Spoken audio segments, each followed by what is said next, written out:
Akka barsiisa mana amantaa Ortodoksii Tawaahidoo Itoophiyaatti soomanni Faasikaa torbanoota gurguddoo 8 kan of keessaa qabu yeroo ta'u torbanoota kana keessaa inni dhumaa torbee dhukkubbii jedhamee waamama.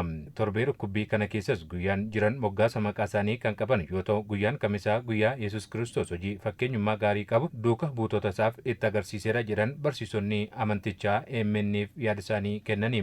አምላካችን መድኃኒታችን ኢየሱስ ክርስቶስ የደቀ መዛሙርቱን እግር ያጠበበት ነው። ልዑል ሲሆን ዝቅ ብሎ ኃያል ሲሆን ዝቅ ብሎ ጎፍታን keenya Yesuus Kiristoos osoo mootii ta'ee jiru guyyaa itti gad jedhee miila duuka buutota isaa dhiqedha. Osoo waan hundaa gochuu danda'u gad jedhee gaarummaa isaa kan itti mul'isedha. Akkasumas duuka buutota isaatiif fakkeenya gaarii guyyaa itti agarsiisedha. Guyyaan kun guyyaa kakuu haaraa kamisaa jedhamee beekama. ጌታችን አምላካችን መድኃኒታችን ኢየሱስ ክርስቶስ እርሱ ሰማይና ምድርን የፈጠረ ሲሆን ጎፍታን keenya ኢየሱስ ክርስቶስ ለፋፊ ሰቢን ኡሜ ergamtoonni kan isaaf sagadan yoo ta'e guyyaa inni itti gad jedhe miila barattoota isaa dhiqedha. Akkuma ani isinitti agarsiise kana isin duuka buutota keessaniif hiriyoota keessaniif raawwadhaa jedhee guyyaa itti gooftaan keenya ajaja dabarsedha. Akkasumas guyyaa itti gaarummaa isaa itti agarsiisedha.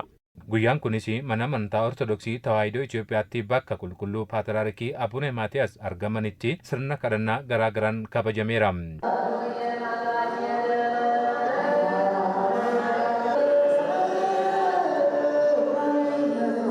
Akkuma Yesuus Kiristoos gadi jedhee miila duuka buutota isaa dhiqe Abune Maatiyaasis miila dhiquun sirnichaa raawwataniiru.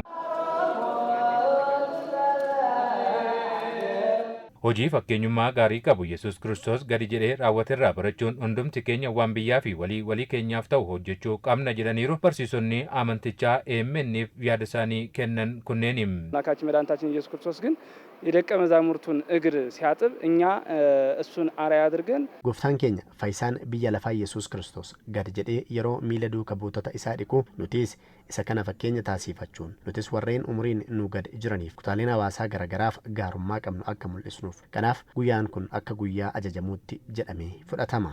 ትህትናን ነው መጀመሪያ፣ ሁለተኛ ፍቅርን ነው፣ ሶስተኛ ወዳጅን ብቻ ሳይሆን ጠላትን መውደድ። jalqabarratti kasoomiidha, lammaffaarratti jaalaladha, sadaffaarratti fira qofaa osoo hin taane diinallee akka jaalanudha. Kanaaf amantoonni kan ilaaluu qabnu kasoomiidha qabachuu akka qabnudha. Ijoolleen maatii isaanii, maatiin ijoollee isaanii, barattoonni barsiisota isaanii, barsiisonni barattoota isaanii, hawaasni namoota biyya bulchan, namoonni biyya bulchanis hawaasa isaanii kabajuu akka qaban irraa baranna waan ta'eef kana hojiirra oolchuu qabna.